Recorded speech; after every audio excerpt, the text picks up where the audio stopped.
11시간 비행 끝에 서울에 처음 발을 내디딘 두 사람이 있습니다. 체코에서 온 여행 유튜버 커플 마틴과 루치카입니다.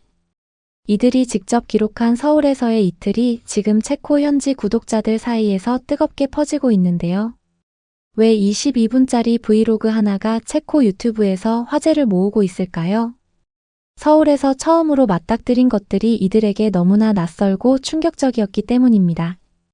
오늘은 그 이틀의 여정을 함께 따라가 보겠습니다. Tak jsme právě po 11 hodinách dorazili do Soulu a jsme ubytovaní ve čtvrti Yongdongpogu a aktuálně jsme si museli dát šlofíka asi 2 hodinky, protože jsme byli úplně vyřízený z cesty. 비행기에서 내리자마자 두 사람이 가장 먼저 하고 싶었던 것은 쇼핑몰 방문이었습니다.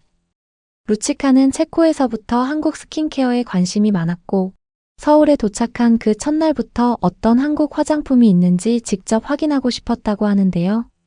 Jako první musíme určitě hitnout hnedka nějaký nákupák, protože i když jsem proti tomu konsumerismu, tak i tak miluju skincare, takže se hnedka musíme jít podívat, co všechno krásného mají z korejský skincare a make-upu. 올리브영 하나만 봐도 체코와의 차이가 바로 느껴진다는 말을 할 정도로 한국 뷰티 인프라에 관심이 남달랐습니다. 사실 체코에서는 스킨케어 전문 편집숍 자체가 매우 드문 편이고 있다 해도 제품 종류가 제한적인 경우가 많거든요. 그런데 한국에서는 동네마다 올리브영이 있고 그 안에는 수백 가지의 브랜드와 라인업이 가득 채워져 있습니다. 그게 한국인들에게는 너무도 당연한 일상이지만 유럽에서 온 이들에게는 처음 보는 광경이나 다름없었던 것이죠. 쇼핑을 마친 두 사람은 첫날 저녁을 한강에서 보내기로 합니다. 자전거 도로가 있고 사람들이 여름 저녁마다 모이는 장소라는 이야기를 미리 들었기 때문인데요. 한강공원에 도착한 두 사람 앞에 펼쳐진 광경에 마틴은 카메라를 천천히 돌리기 시작합니다. První dnešní večer jsme se rozhodli, že zakončíme už jenom odpočinkově v Hangang Parku. Tady za náma je vlastně řeka Han. Koupili jsme si tady Soju a pivečko. soju a pivečko. 화요일 밤 10시 반. 한강변에는 인파가 가득했습니다. 접이식 테이블과 의자를 카트에 싣고 나와 편하게 자리를 잡은 사람들, 배터리 조명까지 직접 챙겨온 사람들. 마틴은 이 모습을 보며 체코도 이렇게 해야 한다는 말을 반복하는데요. 사실 유럽에서는 공원이나 강변에서 이렇게 자유롭게 음식을 먹고 자리를 꾸리는 문화 자체가 흔하지 않습니다. 허가 구역이 정해져 있거나 소음 규제가 엄격해서 밤 10시 이후에는 조용히 해야 하는 경우도 많거든요. 그런데 한강공원에서는 누구도 눈치를 주지 않고 각자의 방식으로 밤을 즐기는 문화가 이미 자리 잡혀 있었던 겁니다. 한국인들에게는 너무나 평범한 한강 피크닉이 이들에게는 처음 보는 자유로운 일상이었던 것이죠. 편의점에서 소주와 맥주를 산 두 사람은 소주를 처음 마셔보는 루치카의 반응을 카메라에 담습니다. 루치카는 소주를 한 모금 마시더니 이건 가벼운 보드카 같다며 신기해하는데요. 사실 체코는 세계적으로 유명한 맥주 강국이고 맥주 소비량이 1인당 세계 최상위권에 드는 나라입니다. 그런 체코 사람들 눈에도 소주는 꽤 흥미로운 술이었던 모양입니다. 다음 날 아침 두 사람은 토스트와 커피로 하루를 시작합니다. 그리고 루치카가 올리브영에서 선크림을 사는 동안 마틴은 잠시 거리를 걸으며 주변을 담기 시작하는데요. No a teď čekám na Lucku, až vyleze z Oliviangu.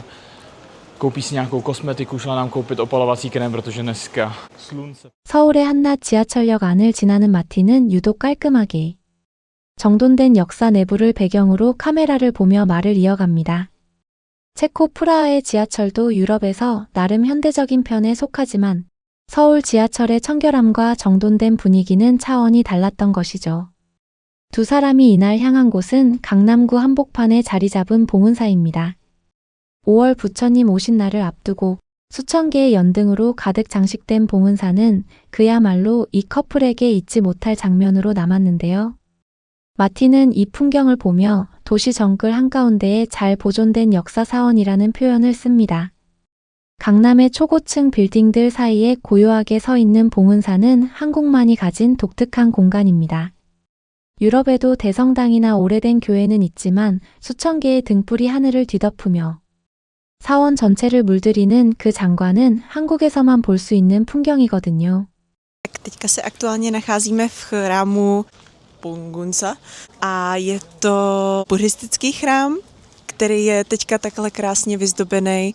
Vlastně celý měsíc květen se tady slaví narozky Budhy, který se teďka blíží a je ozdobený tisícema takovýchhle luceren. Je to teda i zvláštní rarita tím, že vlastně je to uprostřed, je to v centru Soulu, v centru Gangnamu.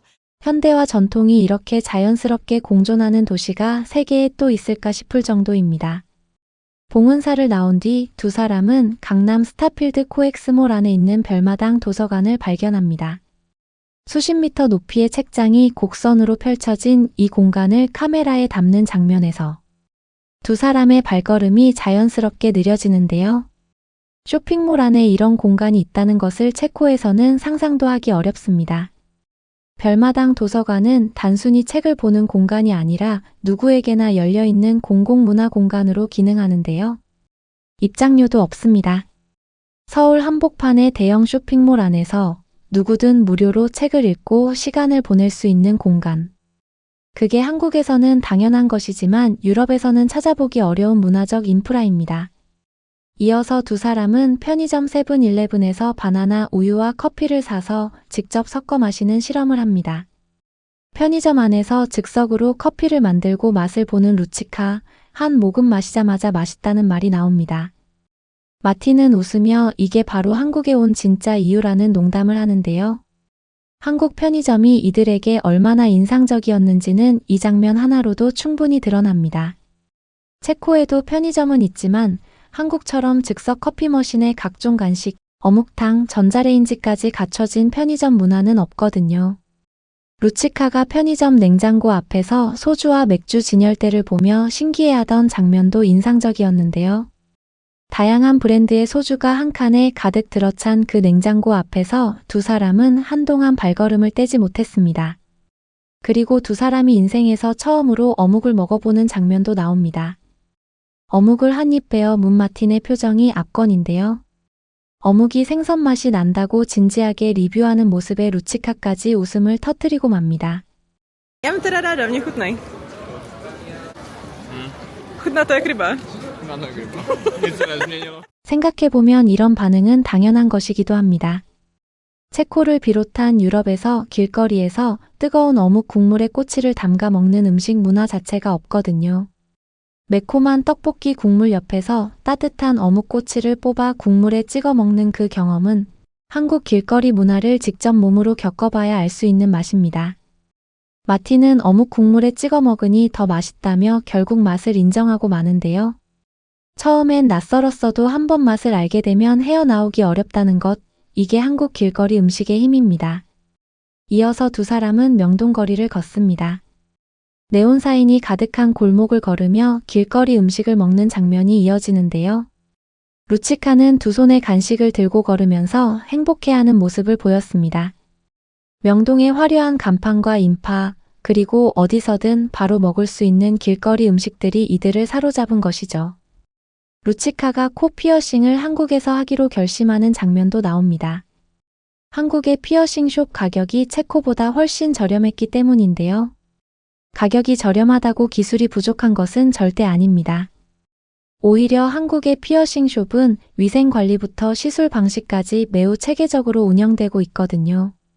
루치카는 시술 전 코에 이미 있는 구멍을 새로 뚫지 않아도 된다며 비용을 절감시켜주는 배려를 보였다고 하는데요. 그 친절함에 감동을 받았지만 막상 시술 과정에서는 인생 최대의 고통을 경험하고 맙니다. 아픔에도 불구하고 결국 웃어 보이는 루치카. 인생에서 이보다 더 아팠던 적은 없다고 표현할 만큼 아팠지만 그 결과에는 만족한다는 모습이 인상적이었습니다.